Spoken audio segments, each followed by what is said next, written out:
All right, it is time for Friday Reads.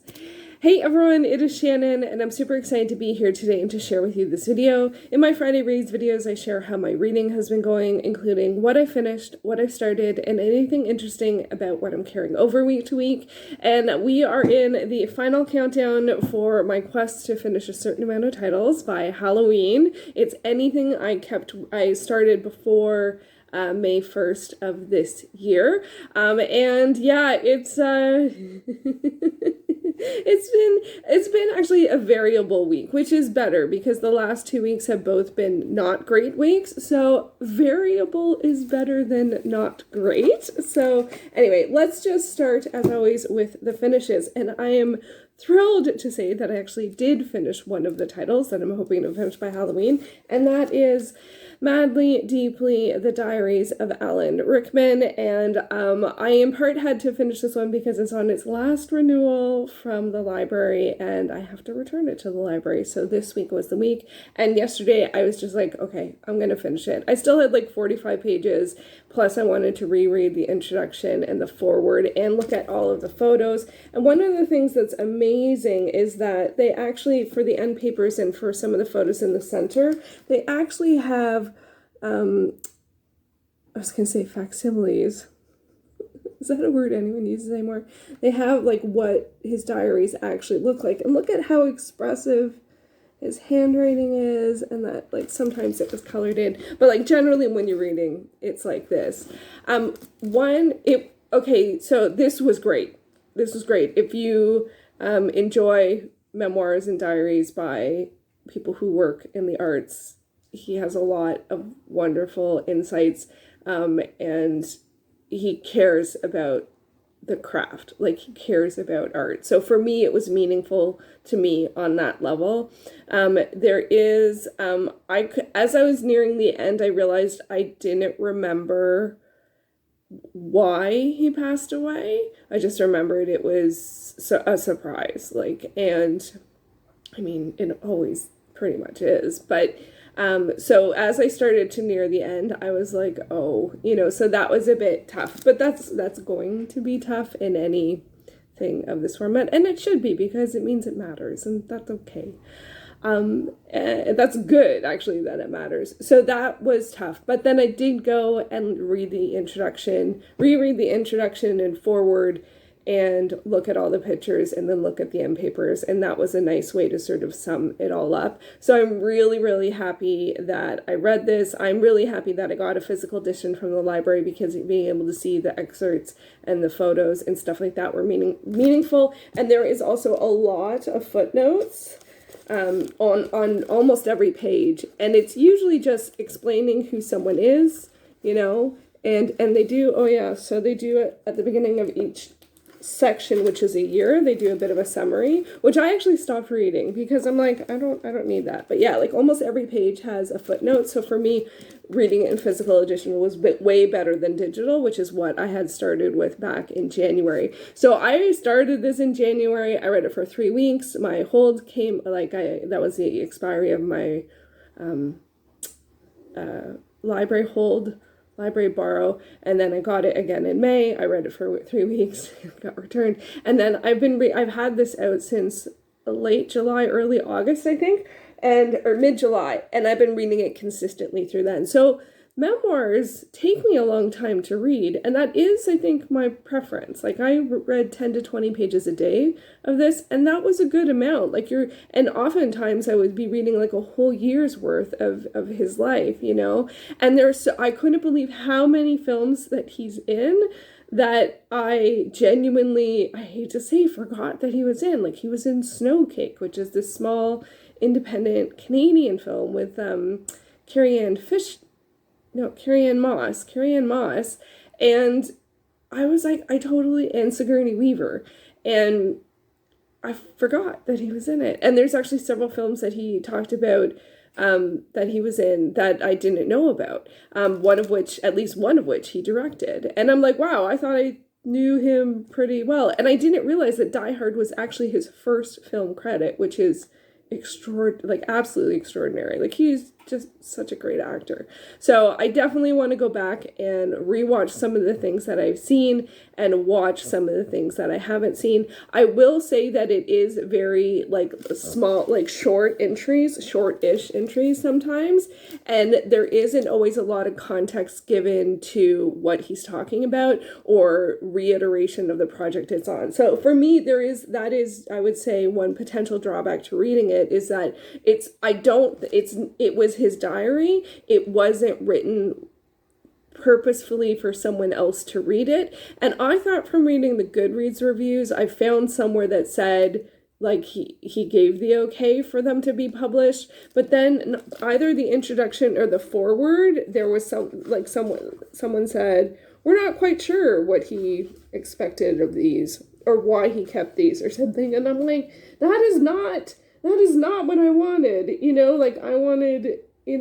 I wanted to know definitively he was okay with it, because I don't think it's okay to read someone's diary if they're not okay with it. So that left me a little complicated, and I read that at the very, very, very end. So, but overall, it was a really great book. I'm really glad that I read it. And it also just is it's a good reminder that memoirs and diaries do take a long time for me to read. So I don't know if that means to be more selective. I'm glad with this selection, but that being said, I already have started the next one, which is an audiobook, and I only do one audio at a time, so that's fine. But it just, but I do know that what I like to read is memoirs by actors and artists and people who work in the arts. So, I mean, and there's a lot to choose from. So anyway, so that was my big finish. I'm really, really thrilled about that. It was, it was big. So I'm now down to 8 titles to finish by Halloween, and the end of the month is looming, and I was really hoping to have finished 5, because they started the month with 10. So I was hoping to finish 5 in September, 5 in October. I don't think I'm going to finish another one. So I think I finished this, and I finished something early in the month. I can't even remember what it was at this point. Nope, can't remember. But I finished 2. And so now there's 8. So we'll see where things go.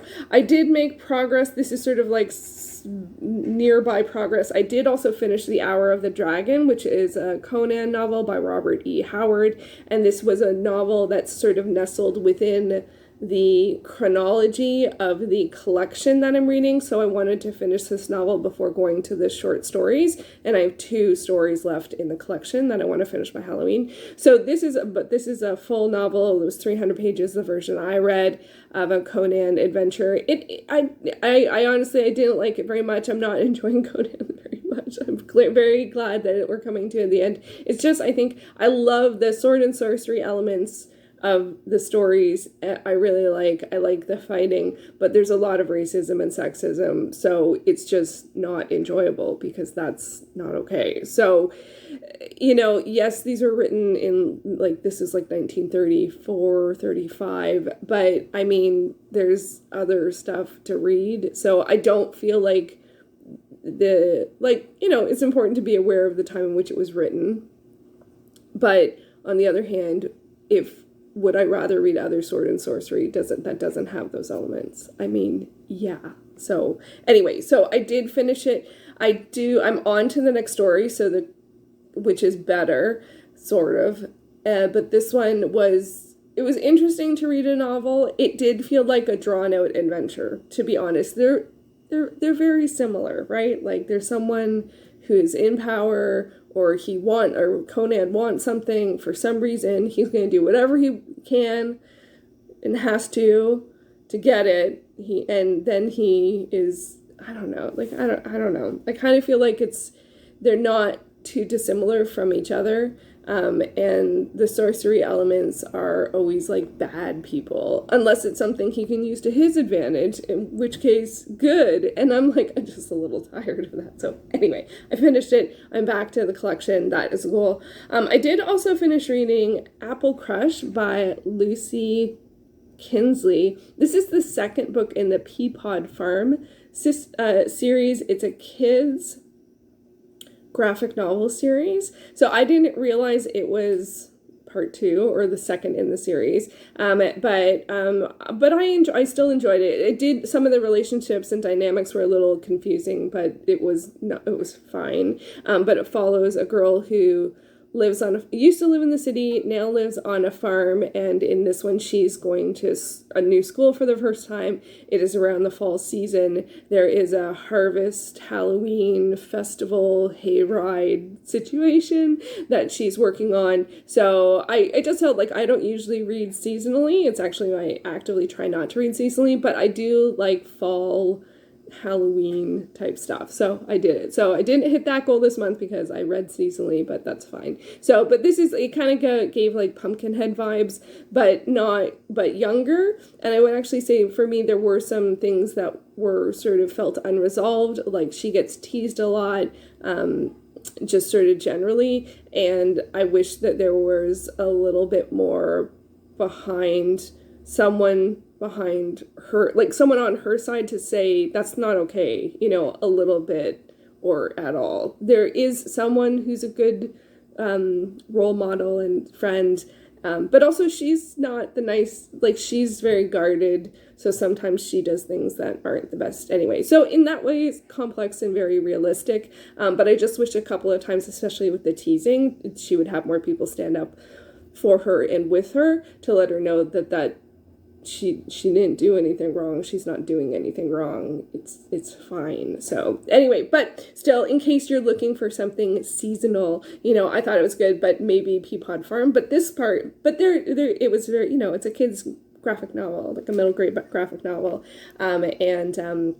so it didn't take long to read. I am on hold. I have the Peapod Farm #1, which I can't remember what it's called, on hold for the library. Also, I am super excited. When I was going through my numbers, I was looking on Goodreads and I noticed something near a bit of a landmark number. And it turns out that last week I did finish, so I might have talked about this last week, but not known that this happened last week.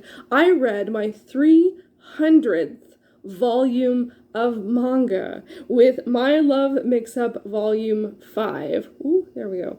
And I can't quite believe it. I know there's people who, I imagine regular manga readers read 300 volumes a year. But for me, this took me several years. I started reading in 2018 during Manga Readathon, and the first one I read was Golden Kamuy.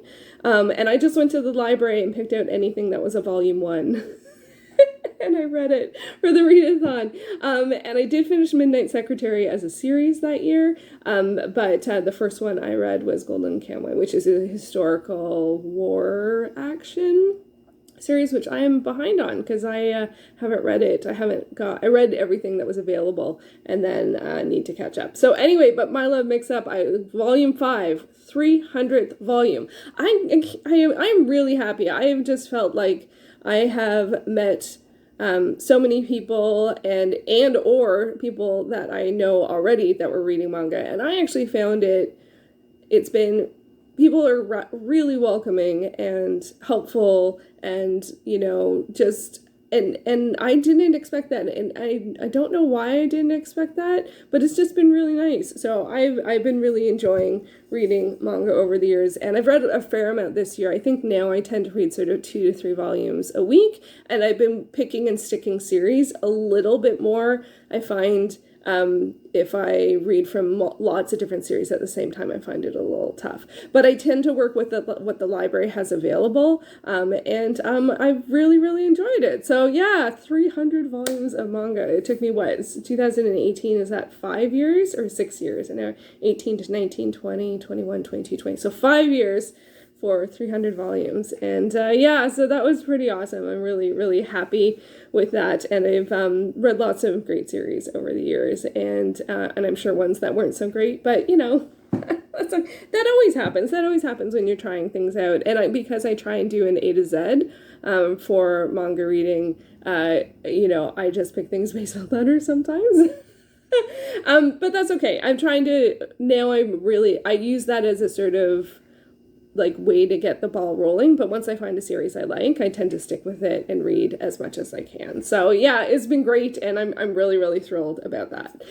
So on to what I have been reading in terms of new starts. I did also mention that I had started the next memoir, and I have, and it's composed by Rosanne Cash. This I am listening to on audio.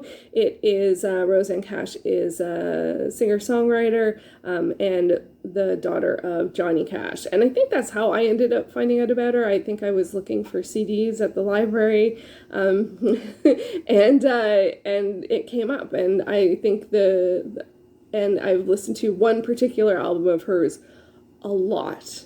In particular the song Sea of Heartbreak which is a duet with Bruce Springsteen, and whom I'm not even a huge fan of. I'm not even actually a fan of. But that song, my goodness, I listened to that on repeat just a lot. So anyway, I'm only just started this one. It's still in sort of history, early days stages. I'm listening to it on audio. I do listen to audiobooks very, very slowly, so I probably will be really listening to this for the rest of the year, to be honest. I do have it from the library, though, and those are 3-week holds, so, I'll listen to it for 3 weeks, and then I'll renew it, and if I can't renew it, then I'll wait till I can. So, anyway, I am enjoying it so far.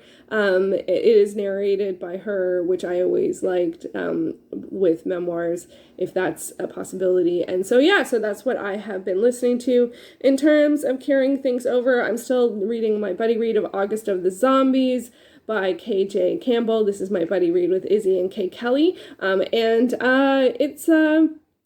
I'm about halfway through, just over halfway through now, and the live show is next Thursday, so I do feel a little behind, but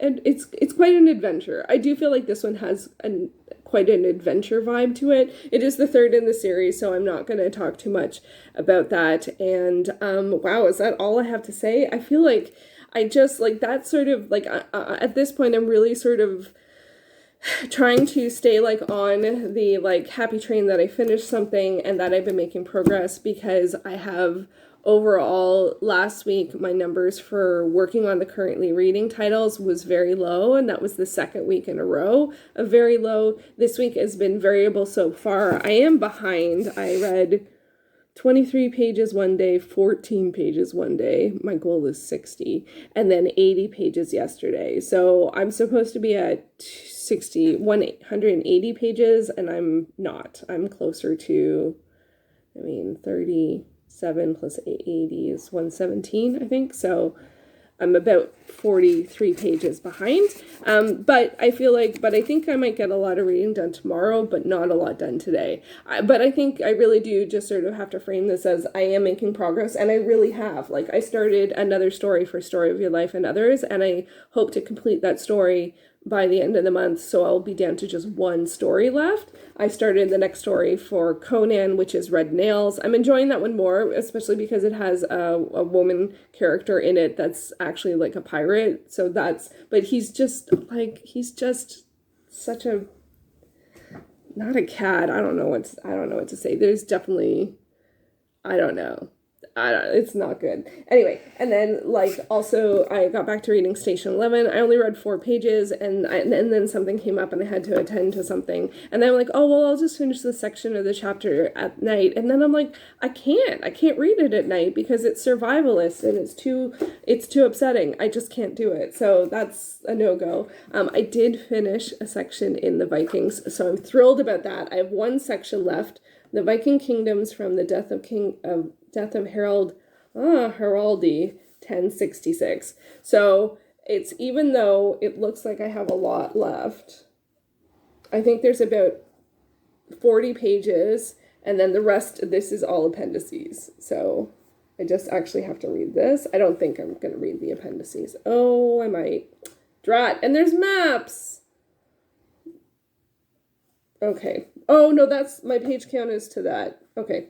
I thought ahead. So again, I won't finish it by the end of the month. I hoped I had finished by the end of the month. I will not. And the romance that I'm reading, The Iron Warrior Returns? by Michelle Willingham. This one I do realize with romance, sometimes I feel like it, sometimes I don't, so it's a bit variable. It was also one that I thought I would finish by the end of the month, but I mean, let's see, what do I got? I have 115 pages. I mean, it's not impossible out of the roster of things. But I'm actually, I don't know how, I think maybe because I read a lot early on in September and or in August, because I've sort of been tracking this through August. I'm actually, even though the past couple of weeks have been a bit rocky, I'm okay in terms of numbers. I'm just getting to the point where the titles are heavier and stuff like that. Like for the Conan, it's a bit heavier. I also am like Tessa the Dubervilles.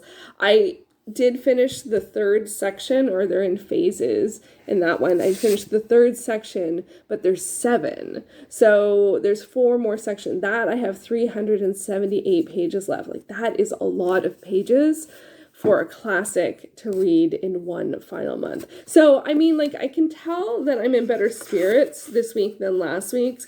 And even though my reading has been variable, so that's a good place to start the next month. I don't know how realistic it's going to be able to hit my goal. I'm not sure, but I'm feeling pretty motivated, and which is more than last week, so I'm happy about that. And I also feel like, knowing it's coming towards like completing the project, I might be more open to doing things that I don't normally do. Like usually I'm very adamant, or I try to read 5 out of 7 days, and I leave the other 2 for like not worrying about reading. But I might, for this next little while, add in more reading time on other days, just to keep the ball rolling, especially with some titles like Tess, so because I'm not enjoying it. I see I'm getting to a point where I'm like, oh, I see a little bit more what people would like about this. It doesn't speak to me. And that is often the case with classics where there is some kind of, I don't know, relationships as the focus. I don't know if that's what the focus of Tess is. I'm not sure. So anyway, but let's just take a look at my journal, because why not? So here is where we're at in terms of the titles left. That was the Conan novel. I added that. So yeah, I have any finishes, mostly it's the oldest titles, but I got some finishes in, I think what's that, the Vikings? Yeah, so this is what I had filled out last. I only filled this out weekly. But I can tell, like, there's some titles where I'm like, oh, I'm close. That's the Alan Rickman, and that's Stories of Your Life and Others. I might add for tests and stuff, I might add the sections. So, and Station 11, I don't have tons. I just don't read a lot at the same time. It is still the one that I'm closest to potentially DNFing. But it's like every time, but then I'll read a section, I'm like, no, that was interesting. There's nothing about that I found upsetting. And then it's like, oh. I think the biggest challenge I'm having with that one is, and I think maybe one of the reasons why it has more widespread love, which is not a bad thing, is that, to be honest, it reads more like a literary fiction than a speculative fiction. So far, there are I would say not a lot of speculative elements to it, beyond that it has a pandemic. And I keep on going back and forth on whether or not I consider that. Like, I guess it's talking about a what-if situation, which is always speculative fiction. But I guess given the timing, it feels less like that. So, but it's the survivalist stuff. I'm like, oh, it's not for me. Anyway, it will, as I've said before, if I finish it or if I don't finish it, I think it will be the last survivalist type work that I read beyond the two big classics of Brave New World and 1984. I do want to read those. Those are on many, many lists. And I was going to read Brave New World this year or last year. So anyway, I'm also really curious, now that I'm really getting close to it, I'm really curious to see what on earth am I going to be reading after I do all this? Because I have really avoided starting anything new other than shorter works. I do have to get some more memoirs in this year. So I should pick a memoir because the Rosanne cache I may or may not even finish by the end of the year. And I want to, reading memoirs and nonfiction art books are two of my big annual goals. And I think I'm behind on both of those. But I mean, more generally speaking, I am curious as to how I'm going to organize my reading or plan my reading or pick what I read after all of this. But I got to stay in the now a little bit, but I'm curious about what future Shannon's going to do. And so, yeah, and hopefully I think this video should look okay. I did do a lot of tech things last week, and thank you, MC, for mentioning that everything looked okay. I really appreciate that. And I do have something that can help stuff and hopefully will maybe even inspire me to do some vlogs, which I may or may not do in October. I took a bunch of clips to like a faux vlog recently to see about using the editing software to see if I can manage putting it together. So we'll see if that happens. That vlog probably won't happen, but it might. I wonder if doing some vlogs in October would help inspire me to really get there. But also vlogging takes a lot of time, so it would have to be maybe pretty succinct maybe or something. I don't know. Or maybe it would be really inspiring. I don't know. And I don't know if it would be daily or weekly or shorts. Not shorts. I don't think I can do shorts. But anyway, so obviously lots on my mind. And I do have an exciting bookish thing that I'm doing recently, so hopefully I'll get I'll share that at some point. I will have a video up on Sunday. It's another TV video. So last week and this week I had some TV videos. Because I'm working through some of these tech things, I don't have as much filming because working on the tech always takes a lot of time. So, but hopefully I'm hoping to get to eventually 3 videos a week, or at least 2 videos a week has been pretty consistent for a while. I am really happy about that. I am going back to my 1 second every day. I missed it all through the summer because I lost all of my footage in the spring because my phone reformatted, and then I thought I'd take the summer off, and but I miss it, so I will have one for the end for September on October 1st, and yeah, so maybe there'll be vlogs, but there will be another Friday Reads next week. Will there? What day is it? Oh yeah, gosh, if I do vlogs I would have to start them soon. Okay, so I actually have no idea. I'm gonna have a TV video up on, I guess I'll put it up on Saturday or Monday or something. I totally forgot we were really at the end of September. Okay, upcoming 1 second every day, a TV video, and then I have no idea. Because if I do vlogs, I won't do Friday Reads. That's the thing. That's the trade-off, because I feel like Friday Reads are a reiteration. Anyway, this video is getting very long. I'm going to leave it here. So I'm sorry that it got all wobbly at the end. So I'm behind on my numbers, but I'm in good spirits, and I feel like that's an okay place to be. And it's always an okay place to be where you are. So, but I'm feeling, positive, more positive than I was last week, and I'm really, really thankful and happy about that. And so we'll see what happens next month, next week, tomorrow. I don't even know, but yeah, I'm gonna keep on going and make some more what's that called? Progress moving forward. It really is getting down to countdown time, and I'm gonna be very excited when this all comes to a close, and I really hope I can make it, so we'll see if I can. All right, that's it for now. Thank you so much for watching, and I'll be back soon with another video. Take care.